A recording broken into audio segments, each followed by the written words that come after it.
ఎంత ఇసుక తోసుకుని పోయింది. ఈ పైప్ అంతా పూడ్చాలంటే ఒకటి వల్ల ఎంత కష్టం రా.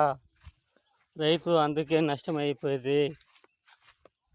చూడండి ఎంత పోయాలా. మనిషి ఈ విధంగా ఉంటే అప్పులు కాకుండా ఎంత ఇసుక తోసుకుని వచ్చేసింది చూడండి. మనిషి ఏడప్ప వ్యవసాయం చేసి బతికేది. ఈ విధంగా కుట్టుకుని పుడిస్తే ఈ విధంగా పైపు ఇరిగిపోయి ఉంటే ఇది ఒక 1000 రూపాయలు నష్టం అయిపోయి ఉంటుంది. దేవుడు అటు కరుణించాడు. లేకపోతే దీనికి ఒక 1000 రూపాయలు. మనిషికి ఎంత కష్టం చూడండి. రైతు